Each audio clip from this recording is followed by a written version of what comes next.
Hello, BookTube. I come to you once again with yet more non-fiction news for Non-Fiction November.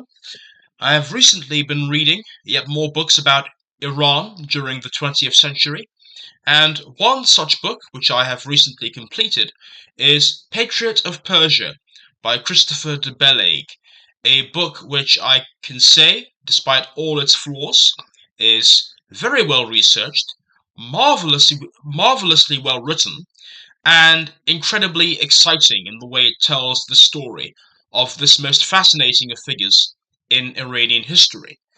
Now, if there is one thing for which I would criticize Christopher de Bellaigue in this book, it is that he is far too partial to his subject. He makes far too much of the popular myth that the CIA effectively manufactured an uprising against Mossadegh.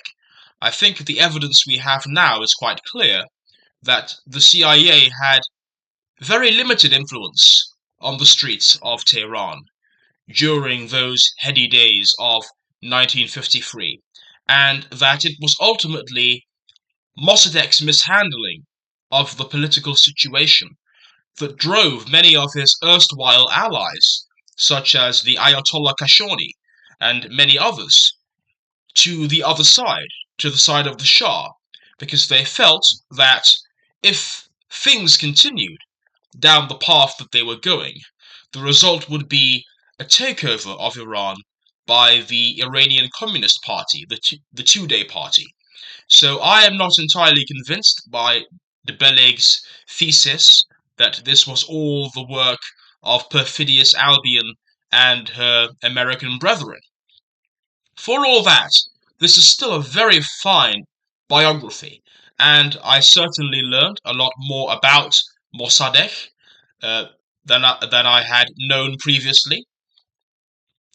In particular, I learned a lot about his early life as growing up in this fairly aristocratic, fairly well-to-do family, effectively as a younger prince or princeling of the extended royal family, which was governing Iran at that time, the Qajar or Qajar family or dynasty, which ruled at that time, and which was widely despised by ordinary Iranians as being corrupt, as being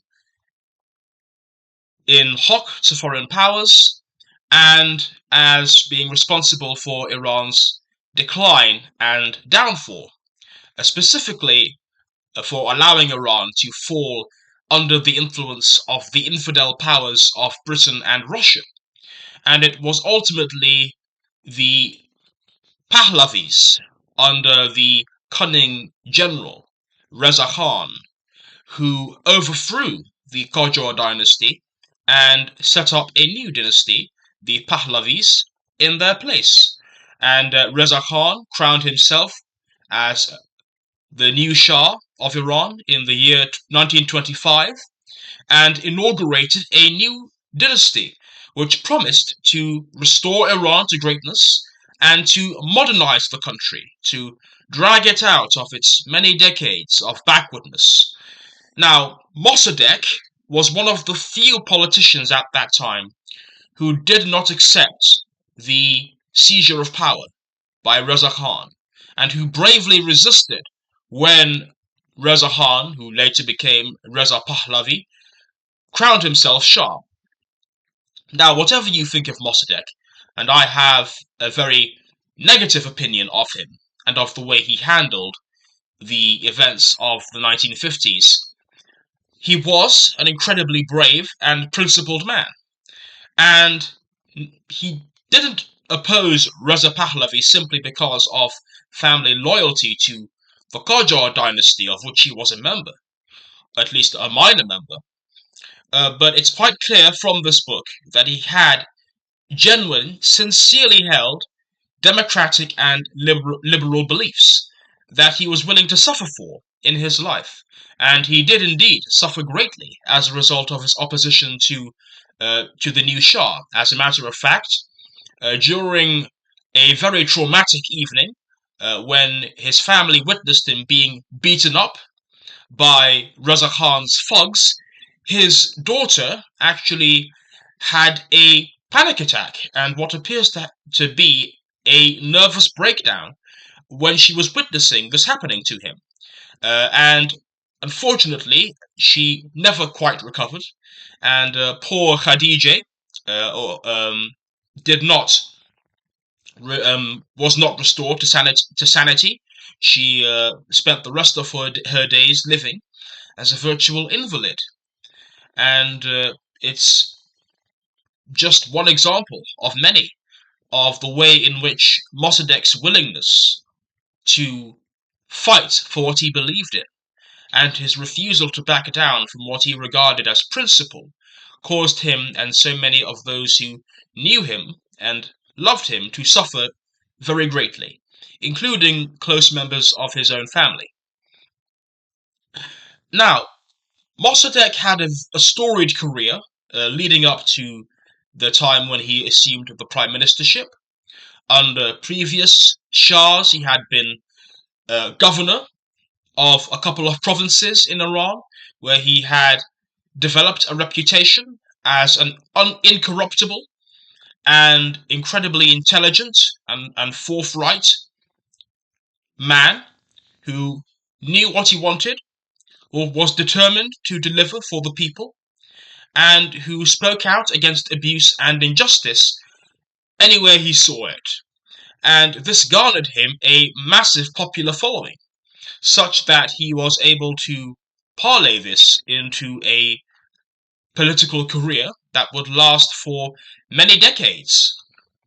Now, during the years in which Reza Shah held the throne, Mossadegh was more or less forced out of mainstream politics, but his opportunity came in the 1950s, when tensions were running high within Iran at that time.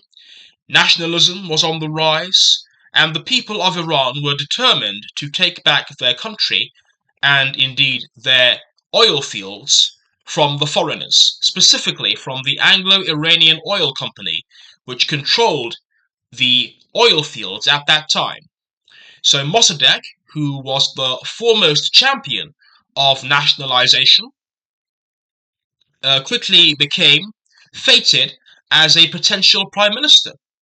And it wasn't all too long before the new Shah of Iran, Reza Shah's son, Mohammad Reza Shah, was effectively forced to appoint Mossadegh as the new prime minister in 1951 to see through the oil nationalization policy. Now, the Shah distrusted powerful popular politicians like Mossadegh.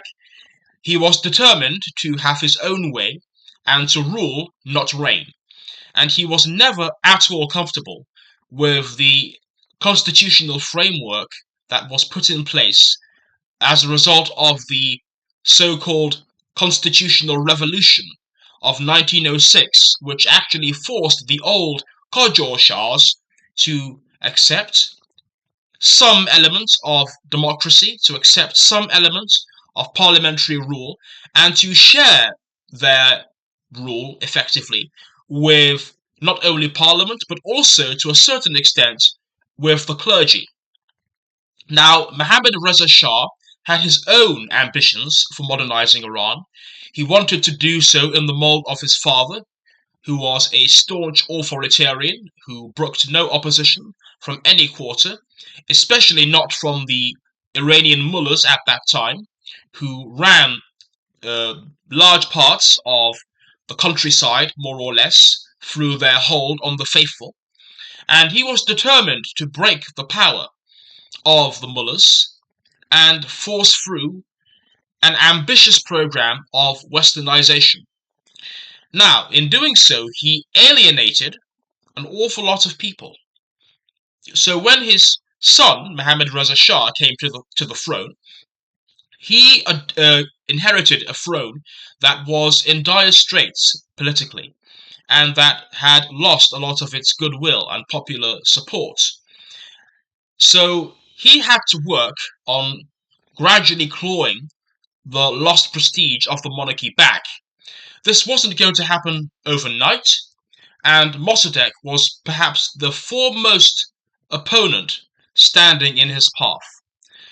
Now, the Shah is very much a backroom player for much of the story, because he did not have the domestic strength or the support from America or Britain to be able to assert himself in the way that he wanted to, in the mold of his father, Reza Shah. So he was forced to look on as Mossadegh gained the credit for nationalizing Iran's oil and for restoring its national independence, credit which the Shah very much felt that Mossadegh did not deserve. We can argue about the merits of this. We can argue about whether the Shah was justified in feeling this way, but he certainly felt that way. And whatever you think of Mossadegh's politics, one can't deny the strength of his conviction or his deep attachment to his homeland of Iran. Now, de Beleg does a sterling job of narrating the difficult years of the nationalization process as it went ahead. The British were never going to sit down and allow the Iranians to take their oil, what they regarded as their oil, effectively, having, of course, discovered it and pumped it out and brought their engineers to set up refineries to process it and ship it back to European countries. And they were determined to stand in the way of what Mossadegh and his National Front party were trying to achieve. Now, the main way they did this was through an oil boycott. They successfully got all the other European countries to withhold oil from Iran, and as a result of that, the economy soon found itself in freefall. Mossadegh had this odd belief that he could somehow run the oil fields without all of the expertise and all of the technology and all of the manpower that Britain was providing at this time. And to his credit, de Beleg does point out the pitfalls of Mossadegh's aggressively nationalistic belief that Iran could simply go it alone in the oil markets, a fantasy which was proven to be absolutely unfeasible by events. And de Beleg chronicles in this biography the protracted negotiations and discussions that were held over years to solve this issue. And over the course of 2 years, no resolution was found, despite increasingly generous offers from the British side. Mossadegh stood fast, he refused to give an inch, and what resulted was a complete loss of faith in Mossadegh as someone who could be trusted, relied upon to make a bargain that would be in the interests of all parties.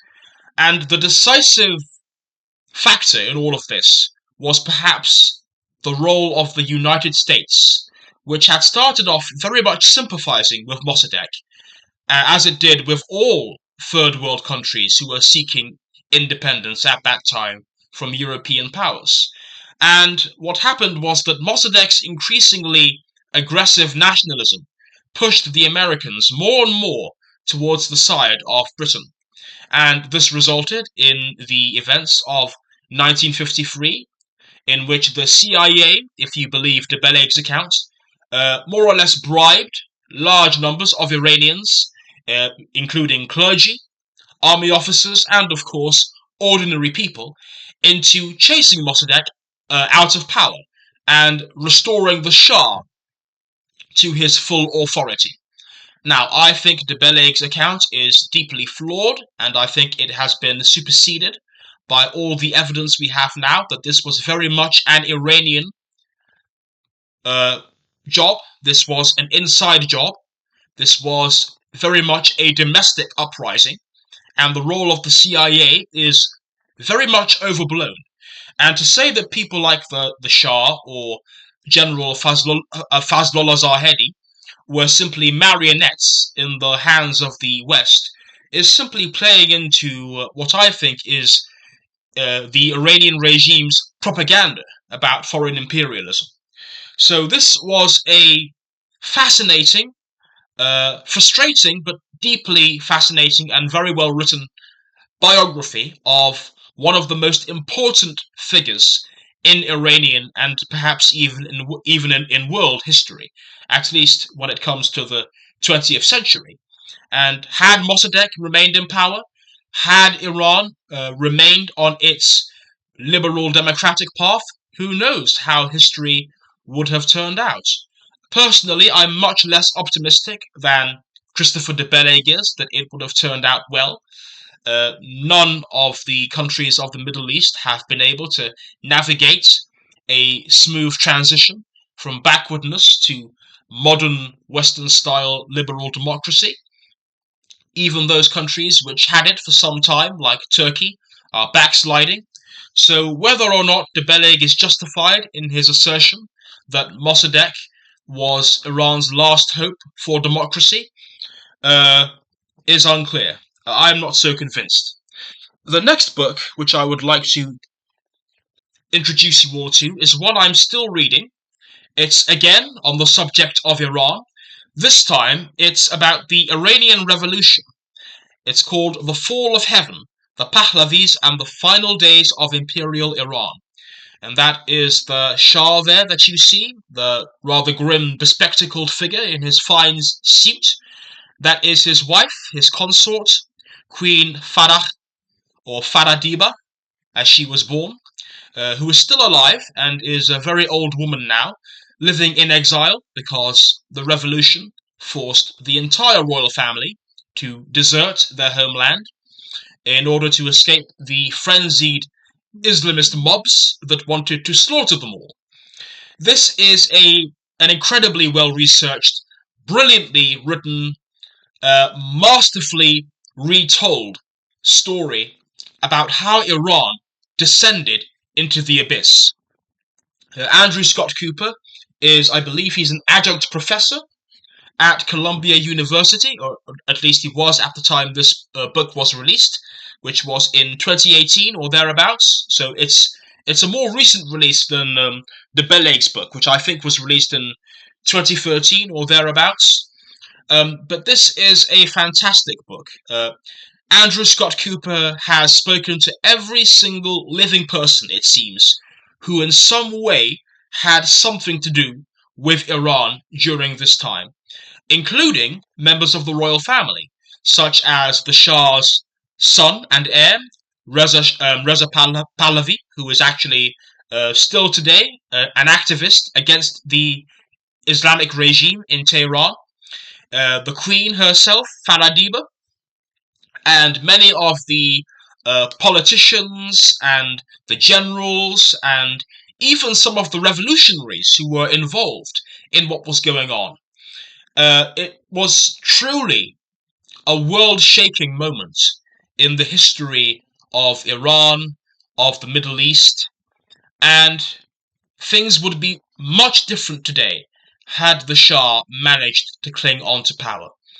The region, I think it's fair to say, would be much more stable if the monarchy had remained in place, and one can't help but be astounded at the collective mania, the collective madness that gripped so many ordinary Iranians to pour out onto the streets, encouraged by their brainwashed, fanatical clerics, calling for the death of the man who had done so much to modernize their country and to bring it into the 21st century.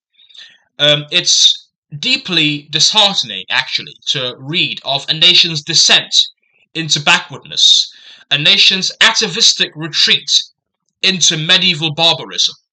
And the way in which Andrew Scott tells the story, it's as if you're experiencing events on the ground in real time. He narrates almost day by day and week by week the various riots and terrorist attacks, the various atrocities, the various mob outrages, protests, funerals, and all of the other tumultuous events that made up what is misnamed, I think, the Iranian Revolution. The more I read this book, the more I come out thinking that this was less a popular revolution and more an organized campaign of um, terrorist rule, effectively. This was a terrorist insurgency organized and directed by none other than the Ayatollah, Khomeini, and his acolytes, his minions, within Iran. And it's incredibly disheartening to read of the sheer number of young Iranians who were turning against the Shah's regime, against the great civilization, what he called the great civilization that he was offering them. This modern Iran, this new forward-facing Iran, and instead turned towards religious fanaticism, terrorism, revolutionary activism. In particular, the way in which so many Iranian women increasingly turned back towards religion and away from modernity. It's just heartrending to read of a nation's descent into the abyss. But Andrew Scott Cooper retells the story, the old familiar story, in gripping and riveting prose that I can only recommend in the strongest possible terms. It's definitely the best book I have ever read on these events thus far. I'm certainly enjoying it more, I think, than Ray Takei's book, which is still good, but is much drier and much more academic. This is a much more enjoyable read in terms of a reading experience that is akin to reading a novel, really, because that's effectively what this is. This is an almost novelistic retelling of one of the most seismic events of the 20th century. So I will give my full verdict once I have finished it, but I am enjoying it tremendously. One last thing which I would like to mention is that I recently got this copy of the Literary Review, which is a literary magazine I am subscribed to. This is this month's copy, which I've not gotten around to reading, although it looks like it's going to be a really good one. I'm particularly looking forward to a review of a recent book that's come out about Handel's Messiah, which, if anyone has been following this channel, I adore Handel's Messiah, and I'm quite keen to actually read what this new book has to say about it. So I will definitely read this review that Freya Johnson has written about it, and I'd like to read some of the other reviews that we have going on here as well.